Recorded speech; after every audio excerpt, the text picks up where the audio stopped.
Welcome to Bible Study with Fred. I'm going to finish up with Exodus chapter 36 today, hopefully, and make some brief comments. That's all pretty interesting stuff. And we'll go on from there. We'll finish Exodus and begin Romans next. So, Exodus 36:14, and he made curtains of goat's hair for the tent over the tabernacle. 11 curtains he made them. The length of one curtain was 30 cubits, and 4 cubits was the breadth of one curtain. 11 curtains were of one size, and he coupled 5 curtains by themselves and 6 curtains by themselves. He made 50 loops upon the uttermost edge of the curtain in the coupling, and 50 loops made he upon the edge of the curtain, which coupleth the second. He made 50 attachments of brass to couple the tent together, that it might be one. He made a covering for the tent of rams' skins dyed red, and a covering of badger skins above that. He made boards for the tabernacle of shittim wood standing up. The length of the board was 10 cubits, and the breadth of the board was 1 cubit and a half. One board had 2 tenons, equally distant from one to another. This did he make for all the boards of the tabernacle.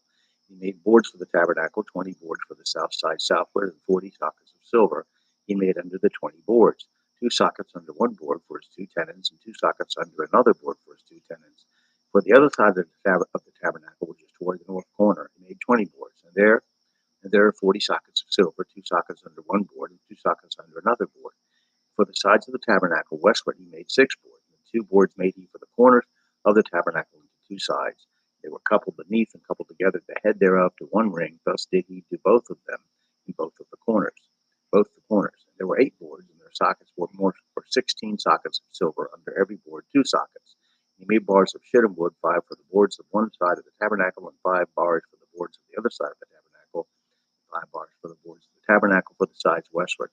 He made the middle bar to shoot through the boards from one end to the other, and he overlaid the boards with gold and made their rings of gold to be places for the bars, and overlaid the bars with gold.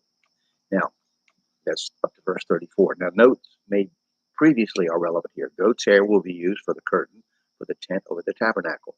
Modern-day Bedouins have tents, tent ropes, and rugs made from spun goat's hair, used for pillows. It was used for pillows. 1 Samuel 19:13. And Michael took an image and laid it upon in the bed, put a pillow of goat's hair for his bolster, and covered it with cloth. Writers talk about the goat hair of Asia being very fine and long, and how it feels like silk. It was combed off, they write, rather than sheared. Of course, there were coarser goat's hair, which was used for clothing of the poor, according to some writers. Ram skins dyed red and badger skins taken together suggest that they were used for their being impervious to the infrequent rain. However, scientists who study ancient climate patterns say that there were periods of wet and dry, and we're in a dry period now. There could have been much more frequent rainstorms during the time of Exodus. Their dating methods, often hinge to assumptions and variables that can be questioned and should not be taken as absolute fact. Evidence is evidence, but remember, evidence is useless unless it is interpreted. The interpretation is where the vagaries of human viewpoints, worldviews, and culturally mandated assumptions interfere, not just education. Just remember that the world is drying out after the flood of Noah's time in a process that is still going on today.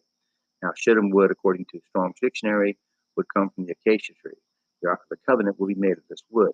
So beginning and again in chapter 36, verse 35, and he made a veil of blue and purple and scarlet and fine twined linen, with cherubims made he of cunning work.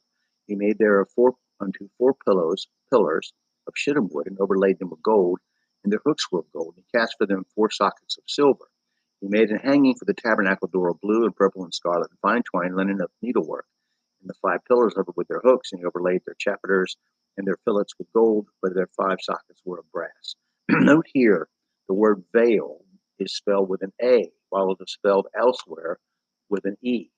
Mark 15:38, and the veil, V-E-I-L, of the temple was trained from the top to the bottom. Regardless of the spelling, it's the same word. In the 1500s, the word was spelled V-A-V-E-Y-L-E, or V-A-Y-L-E, as a curtain or covering. During the 1500s, there was great changes in the English language, I read. The, quote, great English vowel shift took place then, and also because of printing technology that began in the 1400s, there became fewer variations of written English. At that time, as time went by, there was a push for spelling to be standardized, for there to be a right way to write something and a wrong way. You will find in this English Bible some spelling variations of words like this veil, or the spelling of King Nebuchadnezzar's name as Nebuchadrezzar.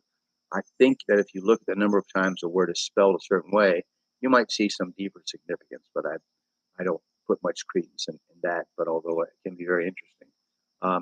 So we'll start in chapter 37 next time. Please read your Bible, study your Bible, cross-reference the verses. Even the dry passages, seemingly dry passages, have a lot to say if you just examine them and cross-reference them. Pray to God for wisdom and understanding, and then share your interpretation with someone else. Somebody else needs to hear what you have to say because they'll listen to what you have to say. There's somebody in your life that will hear you, and that's important. So, hope you'll have a good day.